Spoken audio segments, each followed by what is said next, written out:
Welcome to Clandestine Cases, where captivating stories and mysteries come to life. Make sure to subscribe and join us on this exciting journey of suspense and intrigue. We'd love to hear your thoughts on how we can improve our content. Let us know in the comments where you're watching from around the world. Your feedback means a lot to us. Miss Marple and the Phantom Beyond the Pane. Chapter 1. A Knock at the Cottage. The early morning sun filtered gently through the lace curtains of Miss Marple's quaint cottage in St. Mary Mead, casting golden patterns across the polished floor. The air inside smelled faintly of lavender furniture polish and the ever-present aroma of chamomile tea, which Miss Marple often sipped as she sorted through village correspondence or pieced together her latest knitting project. Today, however, she had set aside her knitting needles and was meticulously reviewing the local parish newsletter, correcting a rather glaring error in the gardening club's meeting date. Outside, birds chirped in a steady, peaceful rhythm. It was a morning like many others in the village, quiet, uneventful, steeped in routine. Miss Marple, now well into her 80s, found great comfort in that predictability. But fate, as it often does in the life of the observant elderly lady, had other plans. There came a knock at the door. 3 soft raps, spaced closely together. The sound was enough to startle Miss Marple slightly, but she didn't get up. Instead, she called out gently, "Edith, dear, could you see who that is?" The maid, a tall, no-nonsense girl with tied-back hair and practical shoes, quickly appeared from the adjoining kitchen. "Yes, ma'am," she replied, crisply, and went to answer the door. Miss Marple returned to her notes, but listened carefully as the door opened. The voice that drifted in was young, polished, a little hesitant. "Good morning, I'm Ethel. I believe Miss Marple knows my mother. I'm her daughter." Miss Marple's ears perked up. She stood slowly, placing her papers aside. Her interest immediately piqued. By the time Edith led the young woman into the sitting room, Miss Marple was already rising from her armchair. "Oh my goodness," she said, peering at the visitor through her delicate wire-frame spectacles. "Is it really you, Ethel? Well, heavens, you were just a little thing last time I saw you. Must be 15 years ago at least." Ethel smiled warmly. She was in her late 20s, elegantly dressed but without pretense, her features refined, and her hair pulled back in a neat bun. There was a touch of nervous energy in her manner, but she tried her best to maintain composure. "It's so lovely to see you again, Auntie Marple," Ethel said, using the honorary title with genuine affection. Miss Marple stepped forward and took both of her hands. "You've grown into a beautiful young lady. I always said you'd take after your mother, and here you are, the very image of her at your age." She turned to Edith. "Be a dear, and bring some tea for our guest, will you? Perhaps those lemon biscuits as well." "Yes, ma'am," the maid replied and disappeared into the kitchen. Miss Marple gestured for Ethel to sit down on the sofa, and she herself resumed her place in the armchair opposite. Her keen blue eyes watched the young woman thoughtfully. "I hope your mother is well," she asked, settling her skirt neatly. "She is, thank you, still in Surrey, still painting in her garden whenever the weather allows." Miss Marple chuckled. "That sounds like her. I remember she once said she couldn't think clearly unless her hands smelled of soil and turpentine." Both women shared a soft laugh. "I must admit I wasn't expecting visitors this morning," Miss Marple said with a hint of curiosity in her voice, "but you're most welcome. Do tell me, what brings you here, my dear?" Before Ethel could answer, Edith returned with the tea tray, setting it down between them with the efficiency only long service could teach. Steam wafted gently from the porcelain cups, and the scent of lemon wafted from the fresh biscuits. They sipped quietly for a moment. Then, as the silence grew longer, Ethel placed her teacup down with deliberate care and looked directly at Miss Marple. Auntie Marple, I came because I need your help. Miss Marple's expression did not change, but the glint in her eyes sharpened. My help? She asked gently. What kind of help? There was a pause, measured, cautious, before Ethel began to speak. I was engaged. His name was Lucas. We met a little over a year ago. He was charming, successful, and for a while, I believed he truly loved me. Her voice tightened slightly. But it wasn't long before he changed, cold, distant. And then, one day, without warning, he broke off the engagement. Miss Marple tilted her head sympathetically but said nothing. He married someone else, Ethel continued, her tone still composed, but underlined with hurt. A much younger girl named Abigail. The whole thing happened within weeks. It was humiliating. No explanation, no closure. I was simply replaced. Miss Marple gave a small nod of understanding. And now? Ethel looked away for a moment, gathering her thoughts. Now Lucas has reached out again. He's bought a new house and is throwing a grand party this Saturday. He's invited me. And you're considering going? Miss Marple asked quietly. Ethel gave a short, ironic laugh. I know it's foolish. I know why he's doing it. He wants to parade his new life in front of me. Show off his house, his young wife, his success. He wants me to come, to see it all, and feel small. Miss Marple folded her hands gently. Then why go? Because I want to look him in the eye. I want to see what kind of man he's really become. Maybe I want him to see that I'm not broken by what he did. There was a flicker of something deeper in Ethel's eyes. Pride, yes, but also pain. After a pause, she added, But I don't want to go alone. I was hoping. Would you come with me?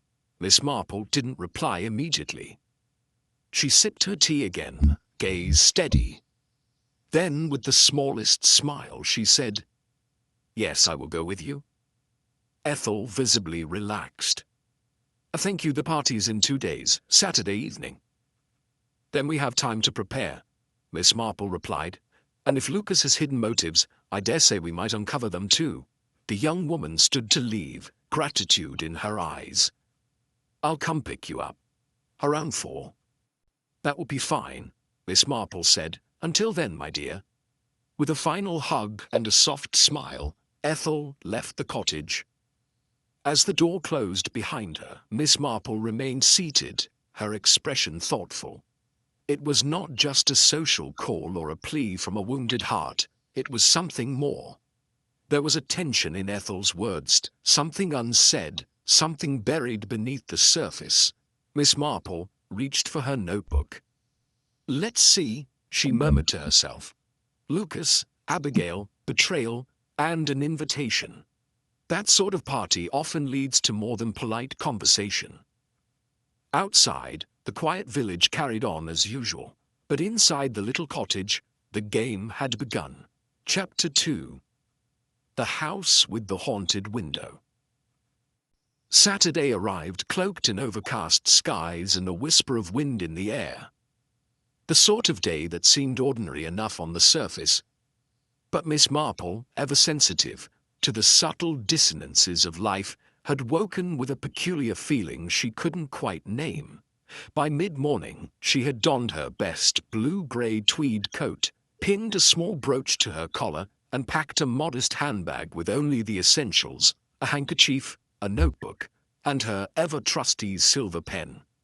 Her demeanor was calm, composed as always, but she couldn't deny a faint prickle of curiosity tinged with apprehension at what the evening might reveal. At precisely noon, she stood waiting at the small village train station, glancing every so often at the empty road. Ethel arrived not long after, her green car rumbling to a stop with a slight jerk. "I'm sorry if I kept you waiting," Ethel said as Miss Marple settled into the passenger seat. "Not at all, my dear," Miss Marple replied gently, fastening her seatbelt.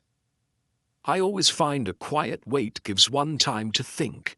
The hour-long drive passed mostly in silence, the countryside rolling by in shades of early spring green and stone-fenced fields. When they finally arrived, Ethel slowed and turned onto a gravel path that led to an imposing two-story house, perched slightly uphill and shadowed by tall oaks. Several cars were already parked along the driveway. As Ethel parked and cut the engine, Miss Marple peered up at the house. It was large, well-kept, with ivy beginning to curl around the corners. Yet, despite its grandeur, there was something about it, perhaps the way the front windows seemed too dark, too still, that gave her a moment's pause. Inside, the house was alive with the quiet murmur of conversation and the faint clinking of glasses. The hallway was richly decorated, but not tastefully so. There were bold tapestries, a glaring chandelier, and furniture that looked expensive, but lacked warmth. A few guests stood scattered about the drawing room, drinks in hand, but the party had not yet swelled to any notable number. Lucas stood near the fireplace, his arm lightly resting around the waist of a striking young woman. She wore a pale blue silk dress that clung to her delicate frame and highlighted the effortless poise in her manner. She was easily 10 years younger than Ethel, and worlds apart in demeanor. As soon as Lucas spotted them, he approached. "Well, well," he said with a smile that didn't reach his eyes. "I didn't think you'd actually come." Ethel didn't respond. She merely looked past Lucas at his wife, her eyes lingering in quiet observation. Miss Marple, standing beside her, noted the tension that flickered briefly in Lucas's jaw. Surprise, perhaps, or something darker beneath it. "This is Abigail," Lucas said, gesturing to the young woman. "My wife." Abigail gave Ethel a small, polite smile, gracious but distant. Miss Marple offered a kindly nod. "Pleased to meet you, my dear. What a lovely home you have." Abigail thanked her, though there was a slight unease in her voice. Miss Marple filed it away in the quiet corners of her mind.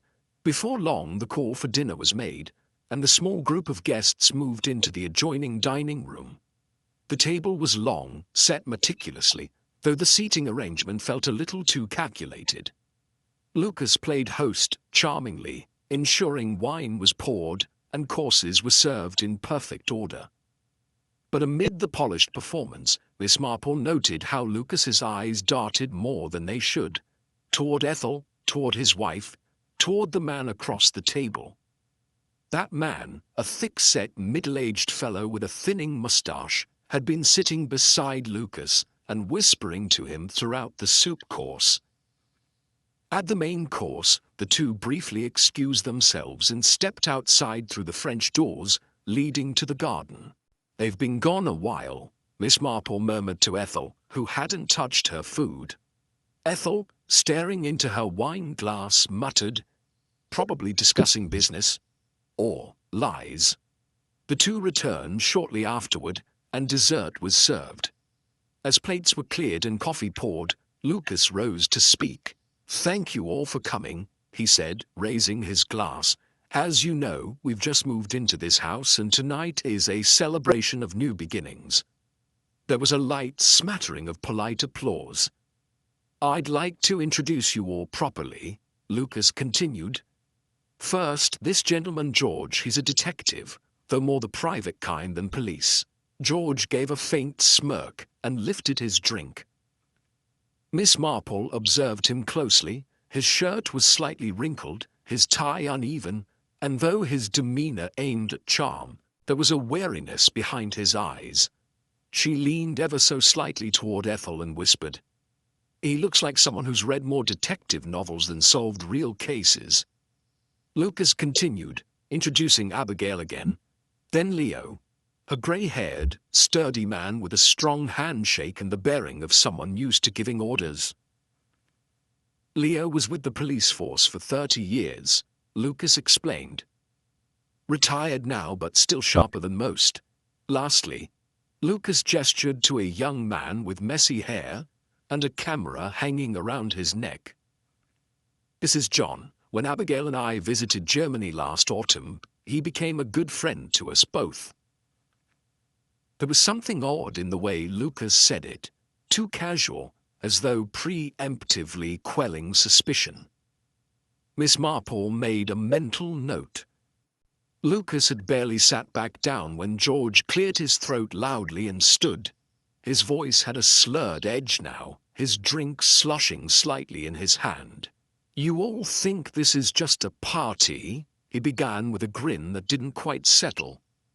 But Lucas forgot to mention the ghost story that came with the house. Miss Marple turned her gaze to George, her interest piqued.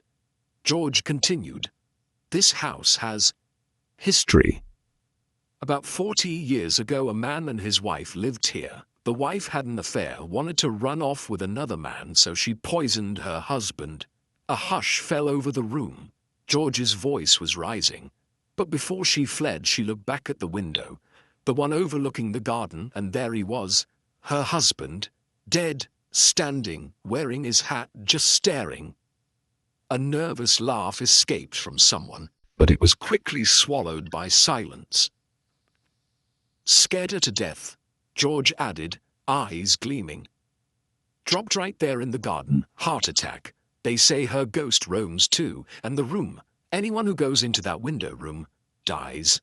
There was a pause. Miss Marple observed the room. Leo had stiffened, John looked embarrassed, and Abigail was pale. Suddenly Abigail rose and excused herself. A few seconds later, John followed. Ethel, without a word, stood and went after them.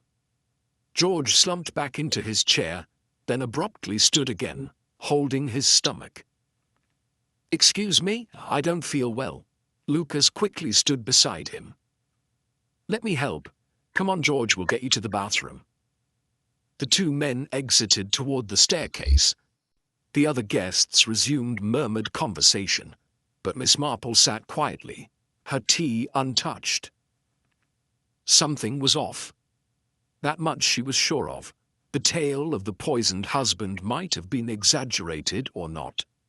But George's sudden illness, the nervous energy of the guests, the subtle glances between Abigail and John, it wasn't just awkward socializing. There was tension here, deep and knotted. And Miss Marple had learned long ago, where there is tension, there is something to uncover. She leaned back, eyes flickering once more, toward the darkened window George had spoken of. The glass was clean, but somehow the reflection seemed just a little too still. Ooh. Chapter 3. Shadows of Suspicion. The silence that had descended on the garden was suffocating.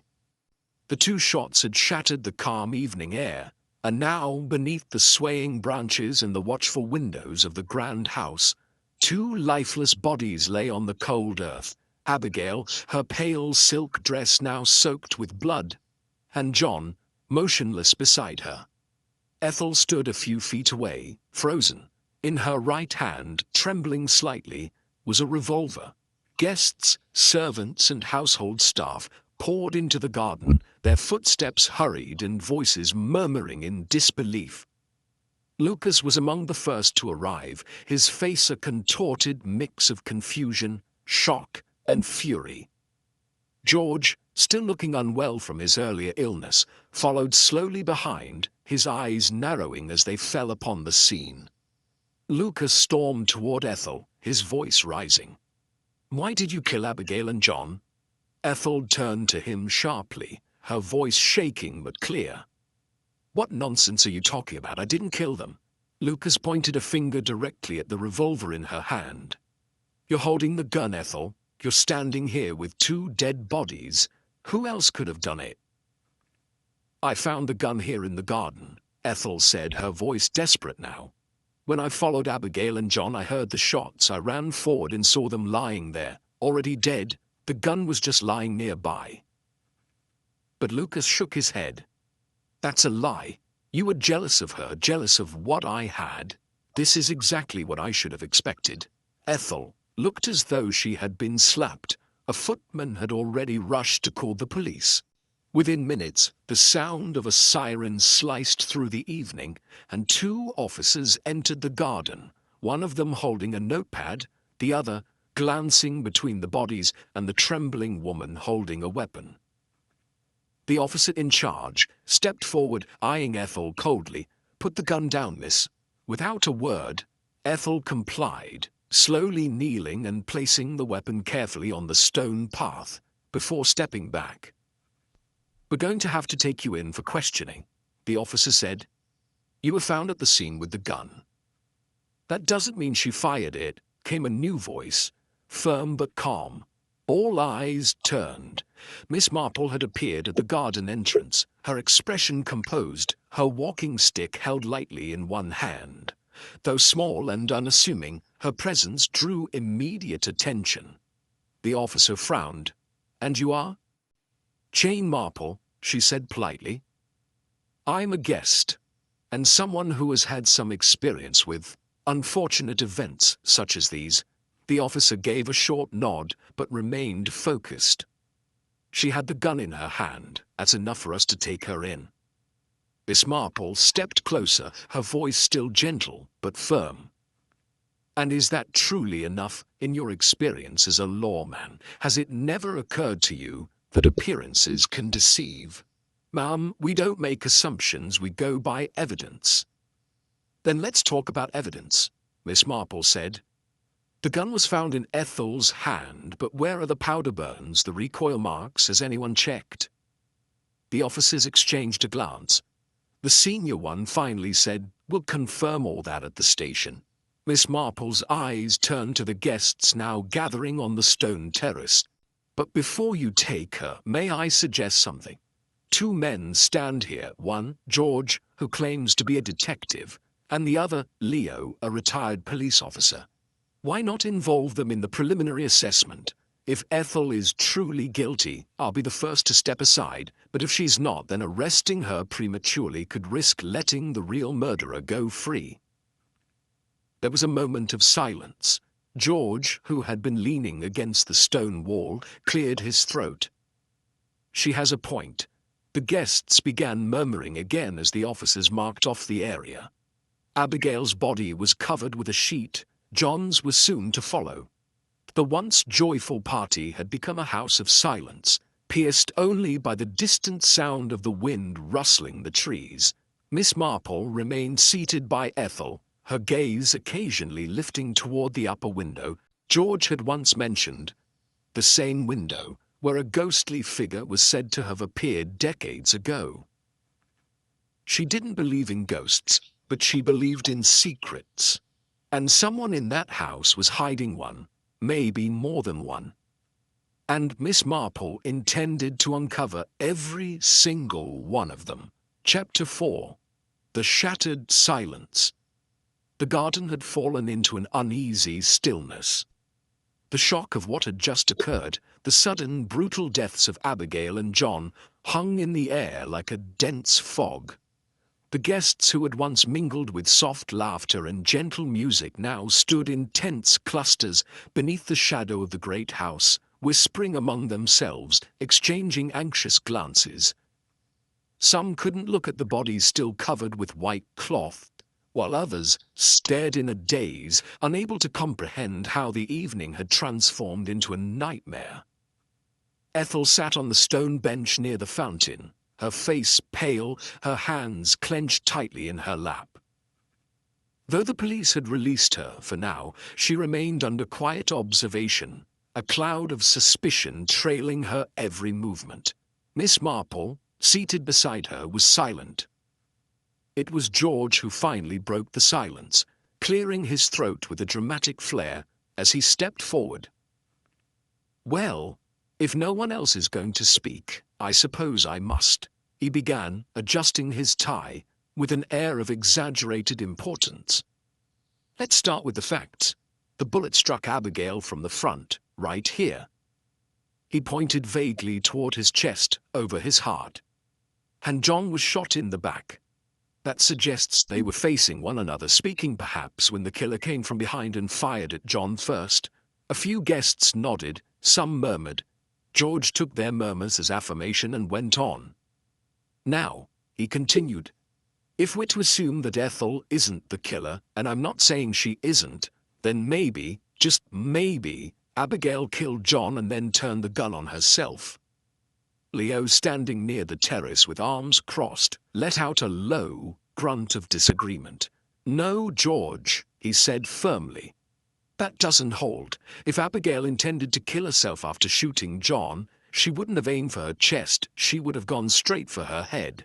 That's how most suicides happen when a gun's involved. Quick, certain, instant.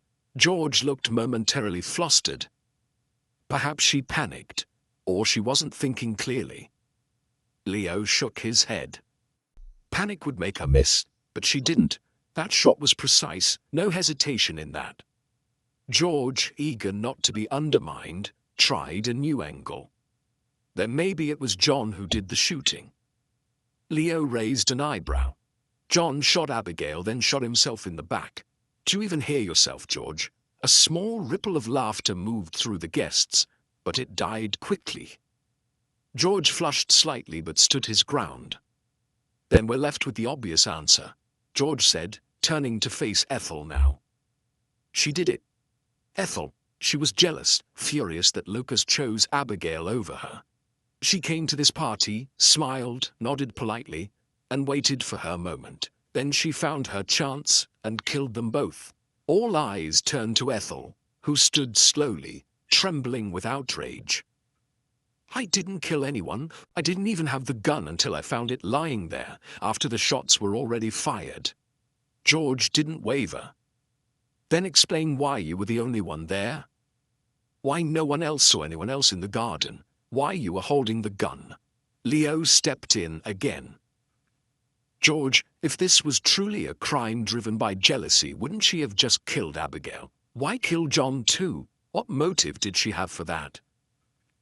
George paused, then said, maybe she only intended to kill Abigail. Maybe John saw it happen and tried to stop her. Maybe she panicked and shot him too. Miss Marple, still seated and watching quietly, finally spoke. Her voice was calm but carried weight. You're making a great many assumptions, Mr. George, she said. Assumptions that fit your narrative, but not necessarily the facts. There are many ways to interpret what happened, especially when so many of us didn't see it ourselves. George turned to her, exasperated. Then what do you suggest, that a ghost did it? He laughed sarcastically, but the laughter caught in his throat as he looked up toward the house. Everyone followed his gaze.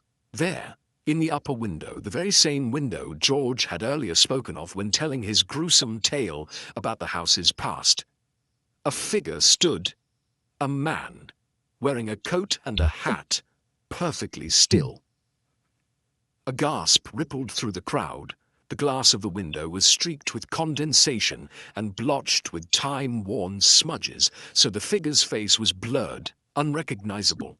But it was undeniably a person, or something that looked like one. The garden was suddenly silent again. George's face drained of color. It's him, he whispered.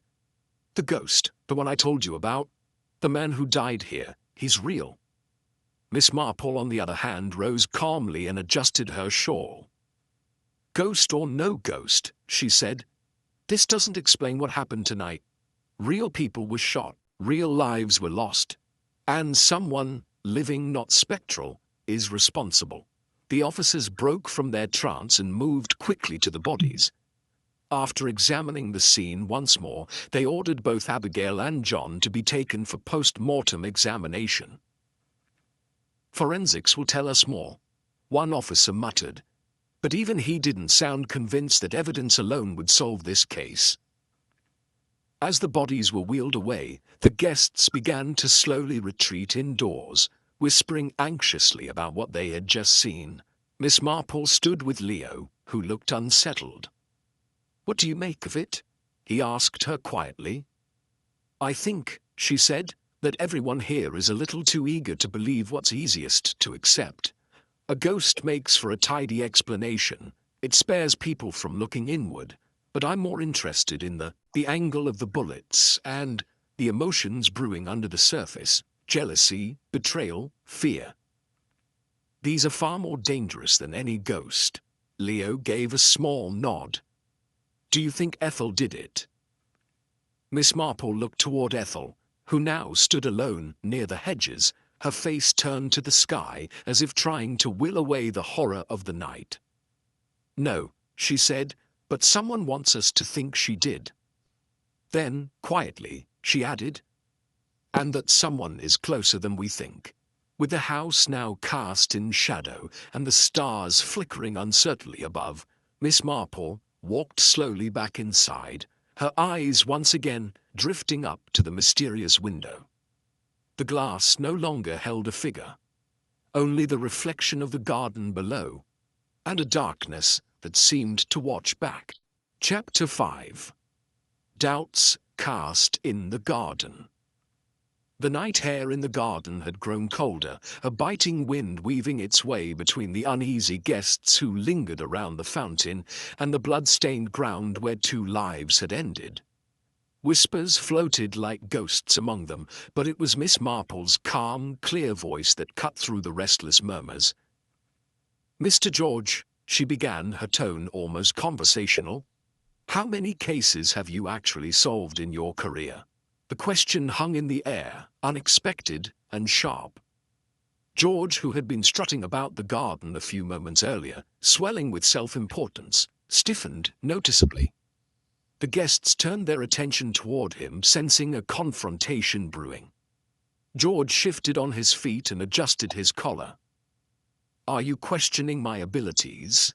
he said, attempting a chuckle that fell flat against the taut atmosphere. Miss Marple remained seated on the bench, her hands folded neatly in her lap. She gave a gentle smile, but her eyes were steady as steel. "Indeed I am. It's a simple question after all. How many cases solved? What notable achievements? How many commendations or awards bestowed upon you by the government?" George's face reddened. His bravado faltered as he realized he was cornered. "Well, detective work isn't all medals and speeches, Miss Marple.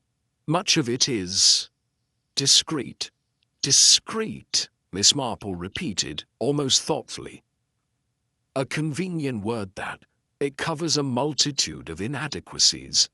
A ripple of suppressed amusement moved through the guests, but George's expression darkened. Before he could mount a defense, Miss Marple continued, her voice still mild but cutting. "I rather think you haven't truly solved a case in your life, Mr. George. And those unfortunate souls you may have helped convict." She paused delicately. "I fear many of them might have been innocent." There was a heavy silence. No one dared to break it.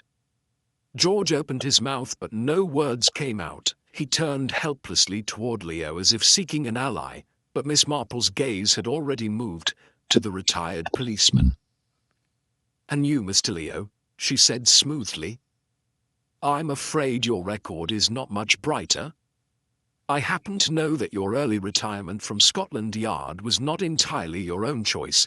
It was encouraged, was it not? Because your superiors doubted your judgment and your investigative methods." Leo's jaw tightened. He said nothing, but the look in his eyes confirmed the truth of Miss Marple's words. Some of the guests exchanged uneasy glances. The authority of both men, already fragile, was crumbling rapidly.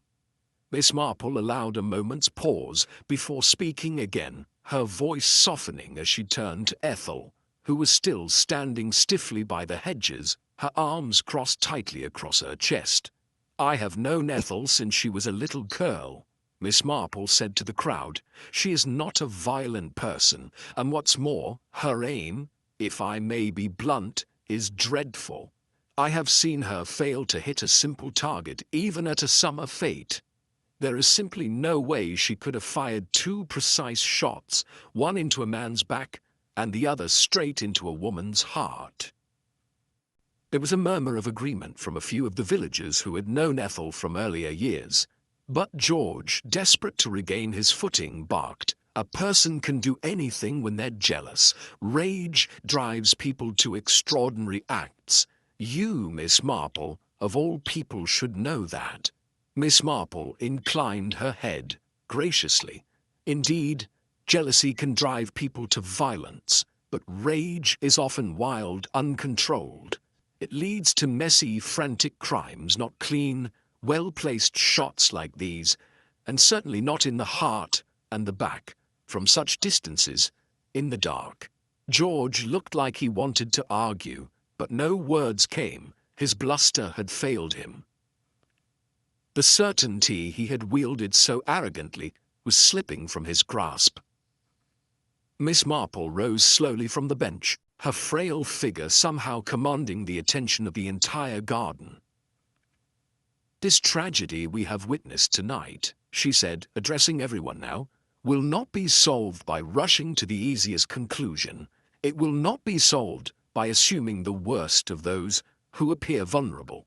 It will be solved by patience, by clear thinking, and by looking at the facts, not the fears." She turned once more to the police officers who stood watching, their expressions thoughtful. "I suggest," Miss Marple said, "that before anyone is formally accused, a full and proper investigation be conducted. Examine the gun, examine the angle of the bullets, examine the window." She glanced upward toward the shadowy window where the blurred figure had been seen earlier. Tonight it stood empty again, but the memory of it lingered. Miss Marple's gaze swept the gathering one last time before she added, "There is more to this house than meets the eye, and more to this crime than simple jealousy." With that, she gently took Ethel by the arm and led her back toward the house, leaving behind a garden full of shaken, uncertain faces, and two men, George and Leo, stripped of the authority they had tried so hard to project.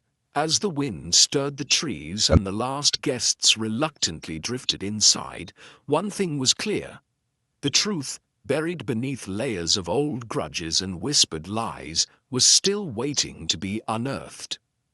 And Miss Marple intended to dig it out, piece by piece. Chapter 6. Secrets Behind Closed Doors. The night had settled heavily around the house, but Miss Marple showed no signs of weariness. While most of the guests were either too shaken or too fearful to remain outside, she stood calmly in the moonlit garden, her sharp mind weaving together the evening's troubling threads. Lucas, who had spent much of the evening fluctuating between anger and discomfort, was leaning against a stone balustrade near the terrace. He seemed uneasy as Miss Marple approached him, but he straightened slightly, attempting a casual posture. "Mr. Lucas," Miss Marple said, her voice as polite and measured as ever, "may I ask you a few questions?" Lucas nodded warily. "Of course." She wasted no time. "Why did you break off your engagement with Ethel?" Lucas shifted, looking away toward the shadowed garden before answering. "Because I wanted to marry Abigail," he said bluntly. "I realized Ethel wasn't the one for me. I met Abigail and everything changed." There was no trace of guilt or regret in his voice, only a matter-of-fact coldness that Miss Marple noted carefully. "I see," she said. "And how exactly did your relationship with Abigail begin?" Lucas hesitated briefly, then said, "I met her at a restaurant by chance. She was there with a few friends. We got to talking. After that, we started meeting more often, and eventually, well, I asked her to marry me. She said yes, but there was one condition. She wanted us to visit Germany together before the wedding." Miss Marple's eyebrows lifted ever so slightly. "Germany? That's rather specific." Lucas shrugged. "She said she had always wanted to see it, a sort of adventure before settling down." Miss Marple tapped her fingers lightly on the stone railing, her mind working swiftly. "And how did John come into your life?" she asked. "In Germany," Lucas replied. We met John there. He was traveling alone. We stayed at the same inn, got to talking one evening over dinner and became friends. It was easy, natural. John was, well, he was helpful, a good man to have around. Miss Marple allowed a moment's pause before continuing. And how long has John been staying here with you? A week, Lucas said. He arrived last Saturday. Miss Marple gave a small, thoughtful nod. Thank you, Mr. Lucas. That clears up quite a few things. Lucas frowned. Does it? In a way, Miss Marple said with a faint smile. But now, if you don't mind, I'd like to have a look around the house. Lucas looked reluctant. Is that really necessary? Miss Marple's smile remained steady. I think you'll find it is, especially if you wish to see this matter resolved. Reluctantly, Lucas agreed, and Miss Marple, taking a small torch from her handbag, made her way inside. The grand house, though elegant, felt strangely hollow as she walked its corridors. Paintings hung at awkward angles, the carpets were luxurious but worn in certain spots, and the air carried a faint, musty scent, as though the house had not truly been lived in, but merely displayed. She climbed the staircase slowly, her steps making no more sound than a whisper. She passed bedrooms, guest rooms, and studies, peeking in briefly but noting nothing unusual, until she reached the end of the corridor. There, directly opposite the garden, was the window everyone had spoken about, the window where the ghost had been seen, the so-called ghost room. Miss Marple paused outside the door. It was slightly ajar. A faint chill seemed to seep out into the hallway. She pushed the door open gently and stepped inside. The room was sparsely furnished, an old writing desk against one wall, a heavy wooden wardrobe in the corner, and a large, ornate mirror above a fireplace that hadn't seen a fire in years. The bed was unmade, the sheets rumpled and slightly dusty, as if no one had slept there properly in weeks. But it was the window that drew Miss Marple's attention. She approached it carefully. The glass was smeared, fogged with grime and age, just as described. It was easy to see how a blurred figure could be imagined there, especially if the mind was already primed with stories of ghosts and old tragedies. Yet, as Miss Marple examined the window frame, she noticed something peculiar. Faint scuff marks on the inner ledge, as though someone had recently stood there, or perhaps leaned heavily against it. She turned her torch to the wardrobe.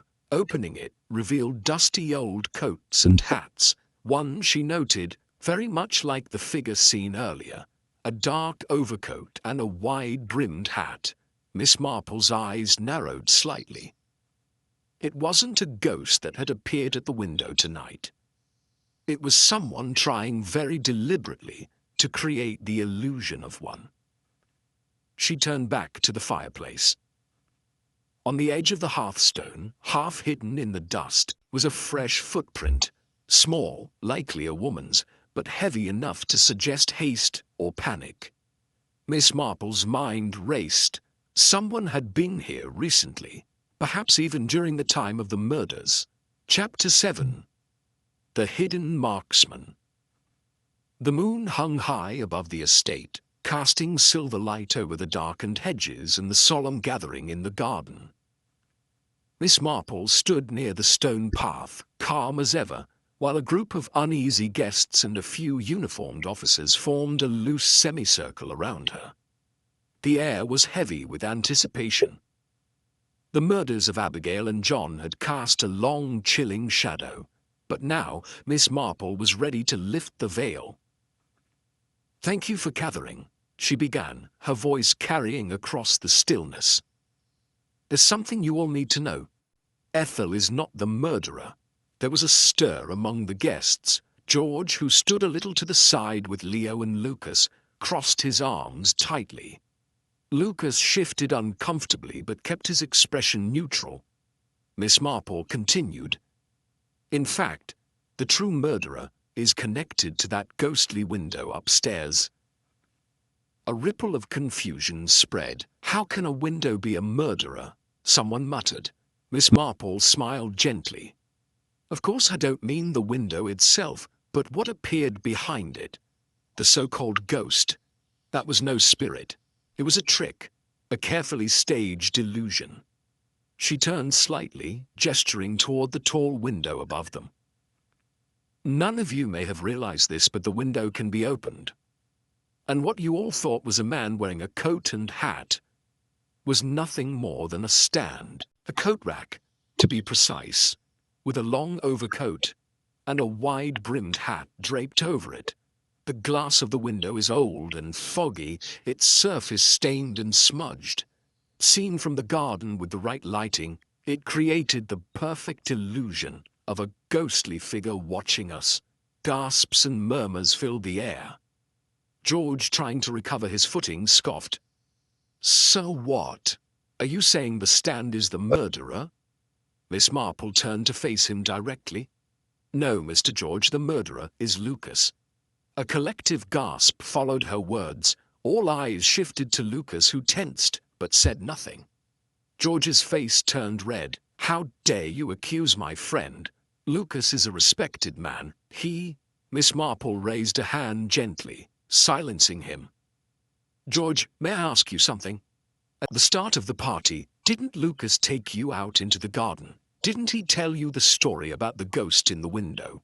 Didn't he point to it and show you the eerie figure standing there?" George blinked, his indignation fading into confusion. Yes, that's exactly what happened." Miss Marple gave a small, confirming nod. "He was planting the story in your mind, so you'd remember seeing the ghostly figure before the crime even occurred. It was all part of his plan." She turned back to the group. "Now think. After dinner, Abigail and John went out to the garden. Ethel, who had been anxious to confront Abigail, followed them. Around the same time, George began feeling unwell, and Lucas, acting the gracious host, took him upstairs to the bathroom to help him vomit. That bathroom, if you recall, is attached to Lucas's own bedroom. She let that sink in before continuing. While George was vomiting, Lucas slipped into the adjacent ghost room, opened the window, and with a hunter's precision, shot both Abigail and John. Afterward, he threw the gun down into the garden, right where Ethel found it. He returned to George and rejoined the others, playing the innocent. Gasps turned to stunned silence. Lucas's face, once carefully composed, now showed the first hints of panic. "Lucas is a skilled marksman," Miss Marple went on. "He's hunted for years. His accuracy is well known. Only someone with that level of skill could have made those precise shots, one to the chest, another to the back, in the dark, from that height." Leo, who had been listening intently, gave a slow nod. "The angle of the bullets, it matches what we saw. That shot could very well have come from the upstairs window." Miss Marple turned to the police officers. "Would you be so kind as to go upstairs and open that window for everyone to see?" 2 constables immediately obeyed.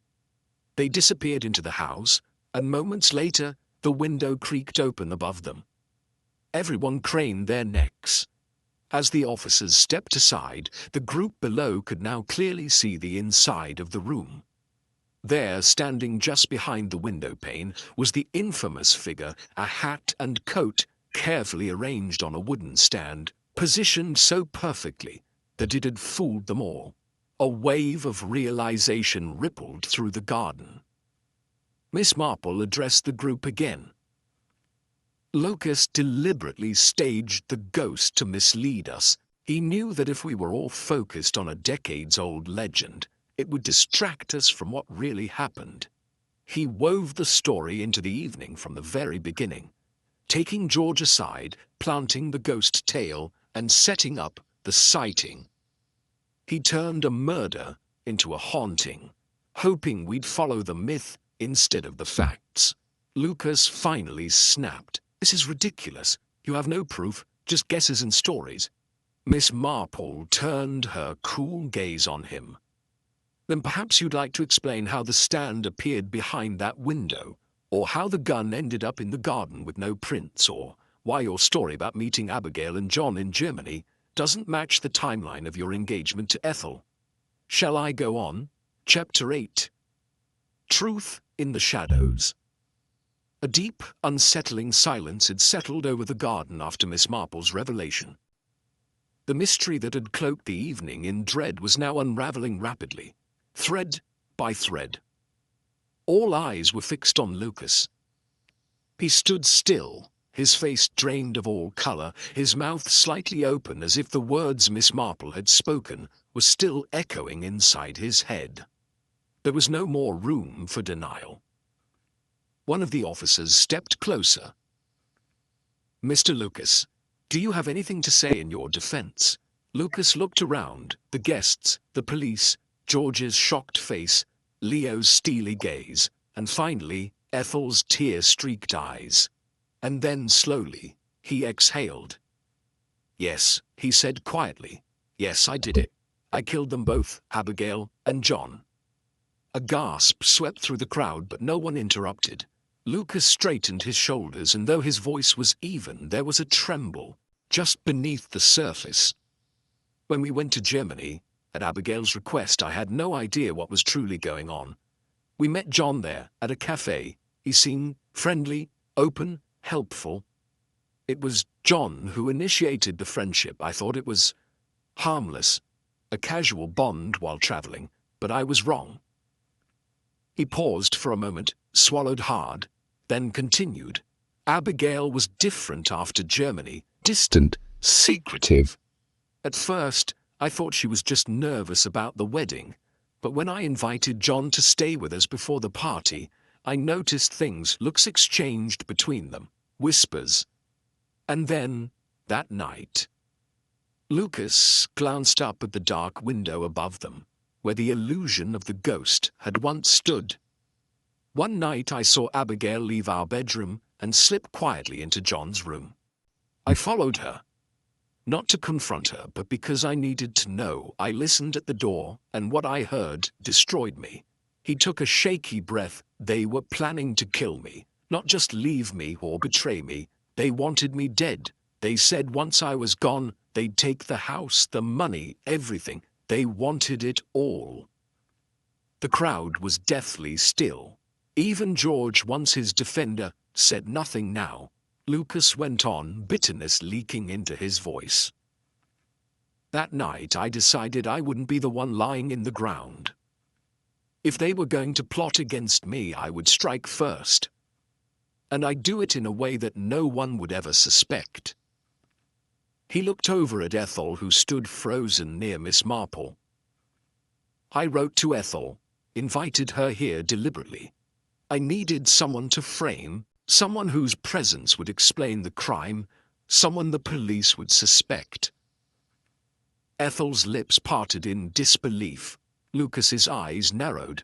"I thought, if I did it carefully enough, I could kill them, plant the gun in the garden, and let the ghost story take care of the rest. I even told George the legend myself, showed him the figure in the window, just to ensure the story stuck in his head. So when the shots were fired, and people saw Ethel standing over the bodies, the story would come together on its own." The room seemed to tilt with the weight of his confession. Miss Marple stepped forward now, her voice soft, yet firm. "You planned everything.